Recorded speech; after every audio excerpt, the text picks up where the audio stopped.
saya akan menjelaskan tentang catatan atas laporan keuangan. Tapi sebelumnya, saya berada di Pantai Pitu yang memiliki view Gunung Naikara dan Tidore yang ada pada Puang Seribu Lama.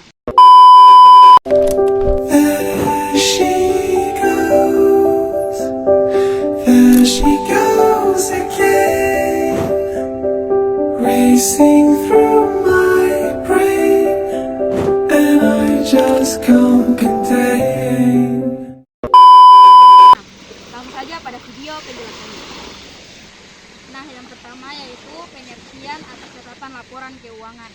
Pengertian catatan laporan keuangan memiliki dua sumber, yaitu sumber yang pertama dari Ikatan Akuntan Indonesia 2009 dalam pernyataan standar akuntansi keuangan yang menyatakan catatan atas laporan keuangan adalah laporan keuangan yang memuat informasi tambahan atau hal yang disajikan dalam laporan keuangan, laporan pendapatan komprehensif, laporan laba rugi, laporan perubahan likuiditas, dan laporan kas. Catatan ini memberikan rincian untuk setiap pos yang ada di laporan keuangan, plus memuat penjelasan untuk pos-pos yang tak memenuhi kriteria dalam pengungkapan laporan keuangan. Sumber yang kedua yaitu Dwi Martani DDK 2012 dalam akuntansi keuangan menengah berbasis PSAK yang menyatakan catatan atas laporan keuangan adalah pengungkapan keuangan maupun non keuangan dari berbagai pos atau peristiwa yang dapat mempengaruhi posisi dan kinerja keuangan perusahaan. Ibaratnya ini adalah dokumen pengungkapan yang lebih jelas dan detail saat keempat jenis kelaporan kaitannya tak bisa melakukannya. Yang selanjutnya yaitu tujuan atas catatan laporan keuangan.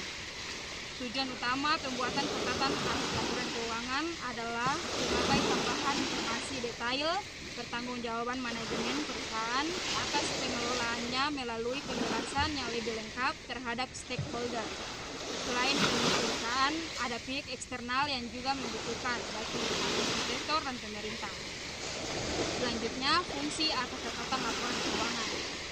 Setelah mengetahui tujuan utama pembuatannya, kini kita harus memahami fungsi atas catatan laporan keuangan.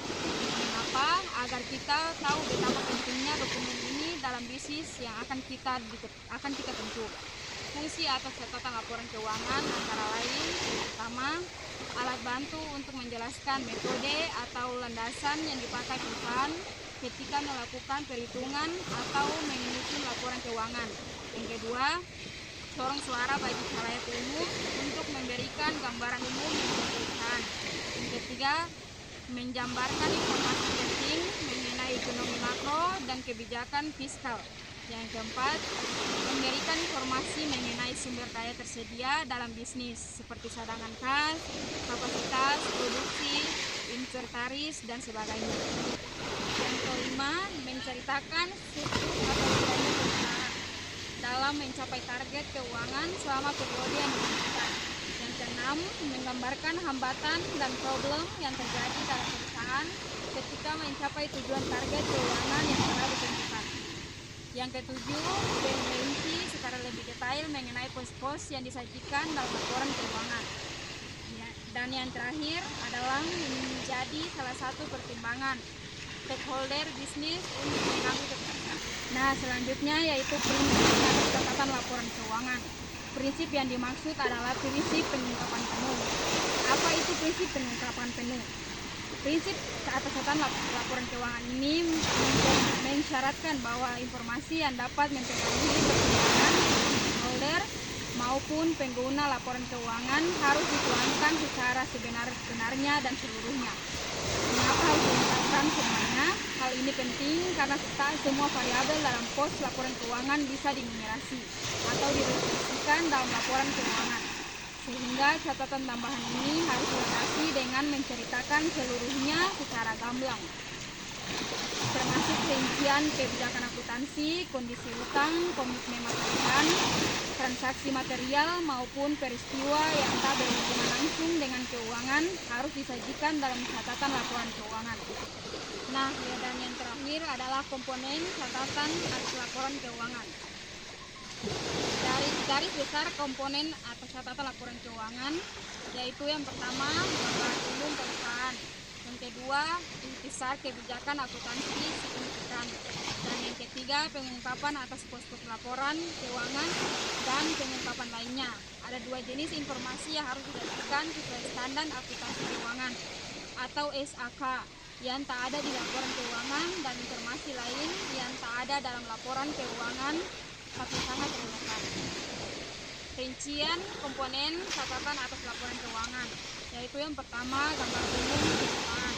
Elemen dari komponen ini terdiri dari satu, pendirian perusahaan, riwayat aktivitas usaha, kedudukan atau pendirian usaha. Kedua, penawaran umum efek, nomor umum efektif penawaran dan tanggal penawaran, jenis dan jumlah serta bursa tempat efek direkam.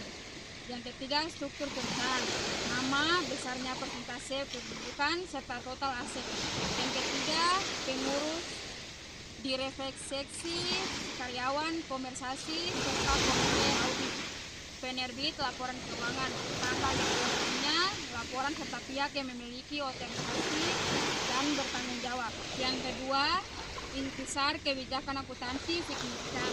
Elemen dari komponen ini terdiri dari pernyataan kepatuhan terhadap standar akuntansi keuangan, dasar pengukuran dan penyusunan keuangan, penggunaan pertimbangan estimasi dan asumsi dan oleh manajemen, dan kebijakan akuntansi tertentu.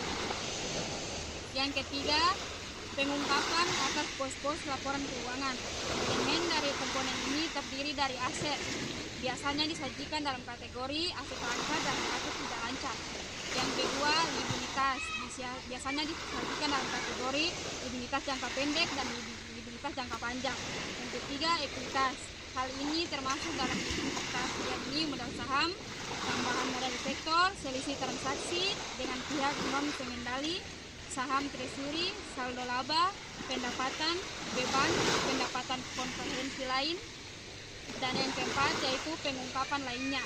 Elemen dari komponen ini terdiri dari transaksi pihak berrealisasi, pajak penghasilan, aset dan likuiditas dalam mata uang asing, operasi yang dihentikan, nilai wajar instrumen keuangan, penurunan nilai aset keuangan, bagian partisipasi dalam fitura bersama,